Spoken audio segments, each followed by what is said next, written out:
स्वागत है आपका हमारे चैनल पर। आज हम आपको एक ऐसी कहानी सुनाने जा रहे हैं जो न केवल एक अद्भुत प्रेम कथा है बल्कि इतिहास और धर्म से गहरे तौर पर जुड़ी हुई है। यह कहानी उस समय की है जब महाभारत की रचना तो दूर, उसके युद्ध की कल्पना भी नहीं की गई थी। एक ऋषि जो गहरे ध्यान में मग्न थे, नदी के किनारे बैठे थे।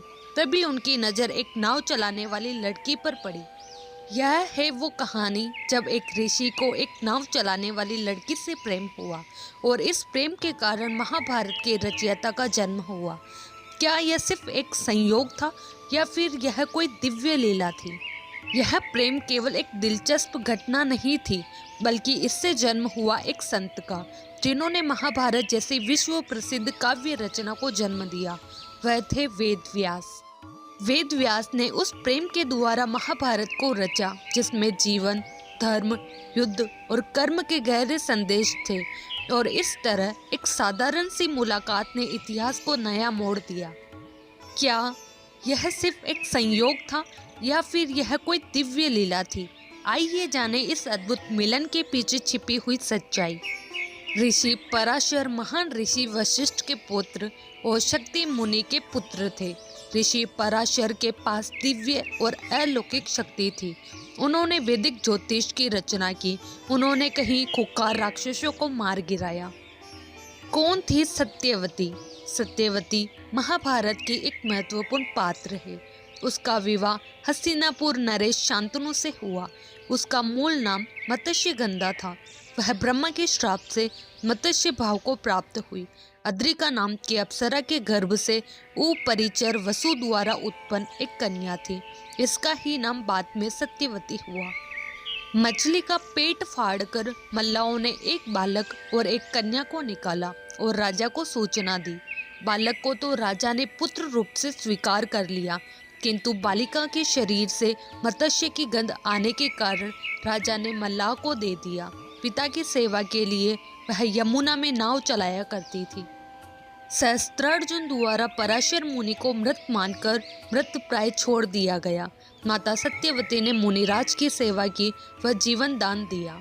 महिषी ने प्रसन्न होकर उनका मत्स्य भाव नष्ट किया तथा शरीर से उत्तम गंध निकलने का वरदान दिया।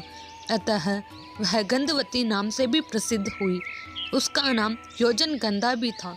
उससे महिषी वेद व्यास का जन्म हुआ। बाद में राजा शांतनु से उनका विवाह हुआ। ऋषि पराशर बहुत विद्वान और योग सिद्धि संपन्न प्रसिद्ध ऋषि थे। एक दिन वे यमुना पार करने के लिए नाव पर सवार हुए।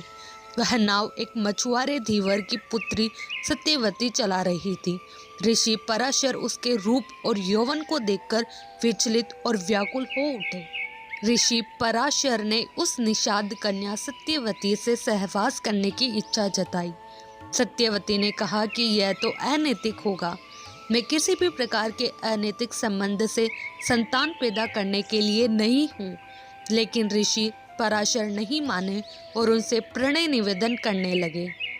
तब सत्यवती ने ऋषि के सामने 3 शर्त रखी। पहली, यह कि उन्हें ऐसा करते हुए कोई नहीं देखे। ऐसे में तुरंत ही ऋषि पराशर ने एक कृत्रिम आवरण बना दिया। दूसरी शर्त यह कि उनकी कौमार्यता किसी भी हालत में भंग नहीं होनी चाहिए। ऐसे में ऋषि ने आश्वासन दिया कि बच्चे के जन्म के बाद उसकी कौमार्यता पहले जैसे ही हो जाएगी। तीसरी शर्त यह है कि वह चाहती है कि उसकी मछली जैसी दुर्गंध एक उत्तम सुगंध में परिवर्तित हो जाए। तब पराशर ऋषि ने उनके चारों ओर एक सुगंध का वातावरण निर्मित कर दिया, जिसे कि 9 मील दूर से भी महसूस किया जा सकता था।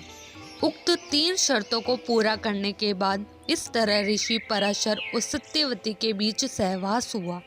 सत्यवती ने फिर एक पुत्र को जन्म दिया।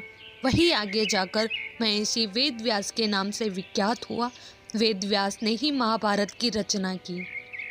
कहते हैं कि सत्यवती को वो पुत्र जन्म के तुरंत बाद ही बड़ा हो गया और फिर सुनसान द्वीप पर तपस्या करने चला गया। तपस्या के दौरान उसका रंग काला हो गया, इसलिए उसे कृष्ण देवपायन भी कहा जाने लगा। देवपायन उस द्वीप का नाम था। बाद में कृष्ण देवपायन ने वेदों का वर्णन किया, इसलिए वे वेद व्यास के नाम से विख्यात हुए। वेद व्यास ही महाभारत के रचयिता है। बाद में सत्यवती की शादी कुरु देश के राजा शांतनु से हुई। इस तरह वह हस्तिनापुर की रानी बनी। धृतराष्ट्र, पांडु और विदुर को महर्षि वेदव्यास का ही पुत्र माना जाता है। इन्हीं 3 पुत्रों में से एक धृतराष्ट्र के यहाँ जब कोई पुत्र नहीं हुआ तो वेदव्यास की कृपा से ही 99 पुत्र और एक पुत्री का जन्म हुआ। यदि सत्यवती ऋषि पराशर के साथ सहवास नहीं मनाती तो महाभारत कुछ और होती। चलो ऐसा कर भी लिया था तो यदि वह महाराजा शांतनु से विवाह नहीं करती तो भी महाभारत का इतिहास कुछ और ही होता। हालांकि इसे सहवास कहना उचित नहीं। यह कहानी एक ऐसे अजीब और दिलचस्प मोड़ पर पहुंचती है जहां ऋषि पराशर को एक साधारण नाविक लड़की से गहरा प्रेम हो जाता है। एक दिन जब वे नदी में यात्रा कर रहे थे तो उनका सामना उस लड़की से हुआ और कुछ ही समय में यह मुलाकात एक गहरे संबंध में बदल गई। यह वही पल था जब ऋषि पराशर का जीवन बदल गया। उन दोनों के मिलन से एक महान आत्मा का जन्म हुआ जिसे हम महाभारत के रचयिता महर्षि वेदव्यास के रूप में जानते हैं।